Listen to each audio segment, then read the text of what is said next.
Okay, well, we can't find, because it may not exist. I don't think we've got an actual soundbite of Tom Daschle complaining about Democrat experts discovering that liberal Democrats listen to this program.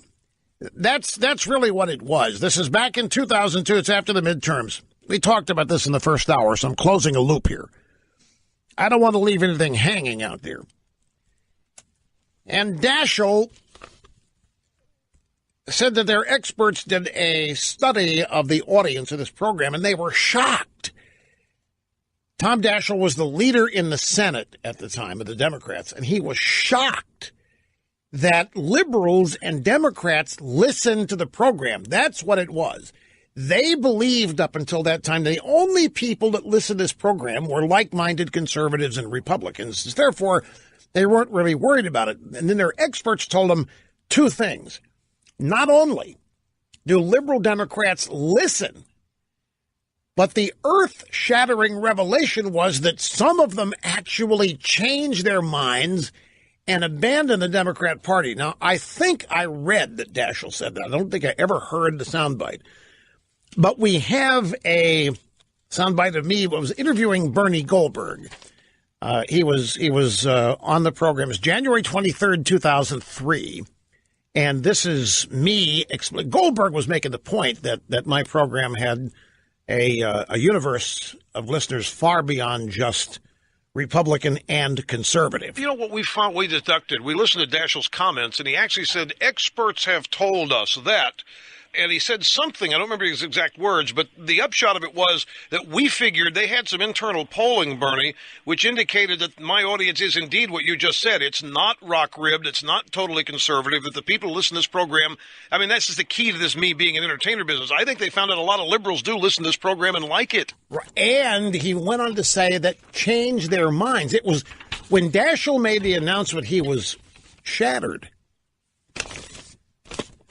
And this has to do, if you missed it, played a soundbite of Obama at a secret speech in Boston where he once again blamed me and Fox News for causing the balkanization of thought and opinion in America. That before me, that we all had a common set of facts that we were reported every day on the 3 network newscasts.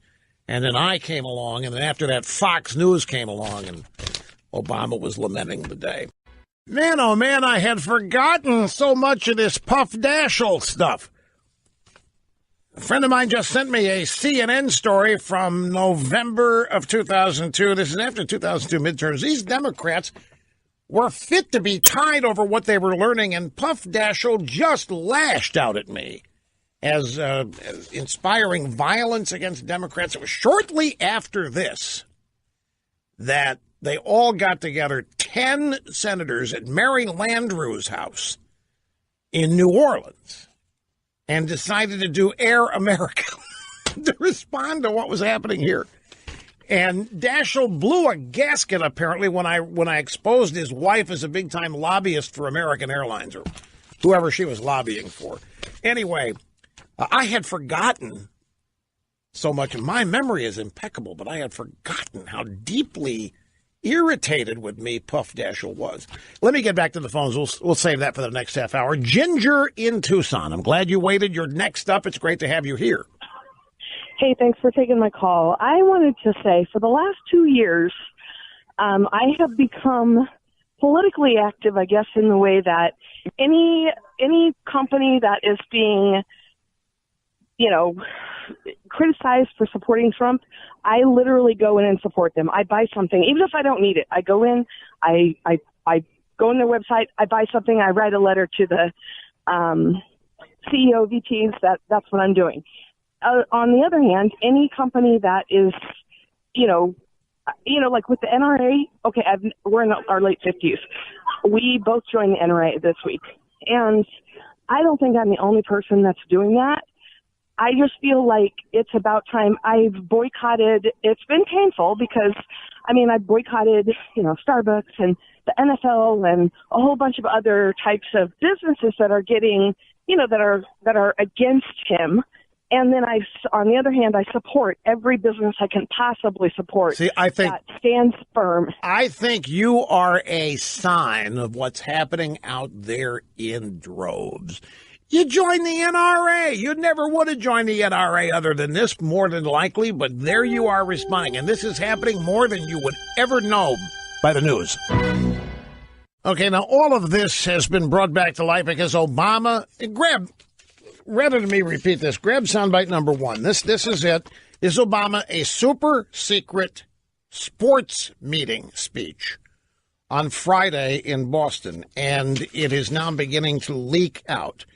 And this is it. This is Obama blaming me and then Fox News for the fact that there's no single set of facts anymore that Americans are told each and every day. In other words, Obama blaming me for the bust-up of what used to be a left-wing media monopoly. Social media platforms are just that. They are a tool, and ISIS can use that tool, and neo-Nazis can use that tool. The large platforms, Google and Facebook being the most obvious, they're shaping our culture in powerful ways. And the most powerful way in which that culture is being shaped right now is the balkanization of our public conversation. This was already happening with the advent of talk radio and cable. But essentially, we now have entirely different realities that are being created with not just different opinions, but now different facts. See, he's livid. Now we've got different realities that are being created with not just different opinions, different facts. And it all happened with talk radio and Fox News. Well, talk radio cable means Rush Limbaugh and Fox News. And it got me to remembering other times where other Democrats have spoken out and the same thing. And Tom Daschle flashed into my mind after the 2002 midterm elections. The Democrats thought they were going to really clean up in midterm elections and ended up losing seats. That's never done. I mean, that was rarely does the party out of power lose seats in the first midterm election after a presidential race. And so my old buddy Jeffrey Lord has been listening to me discuss the Puff Daschle stuff. And he found this piece at CNN from November of 25th, 2002. It's by Dana Bash, and she's still there. Daschle says shrill talk radio spurs threats. Sharp and shrill commentary from some talk show hosts has led to increased threats against public officials, according to Tom Daschle, counting himself among those who have received such threats. Daschle, Democrat, South Dakota, would not elaborate on the kinds of threats, but said that as Republicans criticized him throughout the year, the threats went up. When I was accused of being an obstructionist, there was a corresponding, very significant increase in the number of issues that my family and I had to deal with, and I worry about that, said Daschle. Daschle credited Republicans for success in getting their message out, saying they deftly blend politics and entertainment and use talk radio to rev up their listeners. But Daschle said, Rush Limbaugh and all the Rush Limbaugh wannabes have a very shrill edge, and that's entertainment. We were told, and this is where he gets into what their experts told him, we were told that even people who don't agree with them listen because they're entertained. This is what he couldn't believe. They all thought that the only people listening here were like-minded conservatives. And when they found out how many liberal Democrats are listening, Daschle called a press conference to express his shock. And then he went on to say, and our experts tell us this is dangerous because some of these liberal Democrats are actually changing the way they think and are sticking with the Republicans.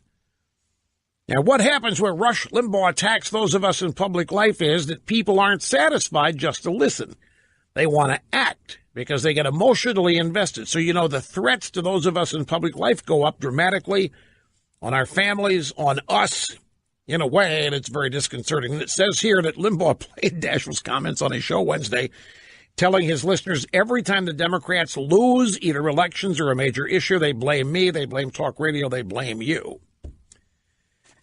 And It wasn't long after this that Daschle and Murray Landrieu got together at her house in New Orleans and basically decided to fund Air America. You found what bite? The Daschle bite? Oh, we found the bite. I don't have a transcript, so I don't know what they found. I was just told in the IFB that we found the bite. This could be a bite about, who knows? Let's listen together and find out. I think we're in a different place because of the way politics has become such entertainment. We were just talking with some experts a couple of days ago about how if we're going to try to break through as Democrats, we have to have the same edge that Republicans do. You know, Rush Limbaugh and all of the Rush Limbaugh wannabes have a very shrill edge, and that's entertainment. We were told that even people who don't agree with them listen because they're entertaining. And, wow. You know, but what happens when Rush Limbaugh attacks those of us in public life is that people aren't satisfied just to listen. They want to act because they get emotionally invested. And so, you know, the threats to those of us in public life go up dramatically. Wow. And on our families and on us in a way that's very disconcerting. I don't think it's appropriate for me to dwell on that or to even go beyond that. But I will say that it has created a far different dimension. Right. When I was accused of being an obstructionist, there was a corresponding and very significant increase in the number of issues that my family and I had to deal with. And I worry about that. Right. If entertainment becomes so much a part of politics, and if that entertainment drives an emotional movement in this country among some people who don't know the difference between entertainment and politics and who are then so energized to go out and hurt somebody, that troubles me about where politics in America is going. Never happened here. That's what they always fell back on, is that there was all these threats and so forth. We got to take a brief time out. We'll be back with much more right after this. Don't go. The point is, these people have been trying to blame this program, and essentially you, for their crybaby loss of what they had as their monopoly almost for 25 years here. And it's just another illustration of how they never change, have nothing new, no reason to be afraid of these people or even intimidated by them.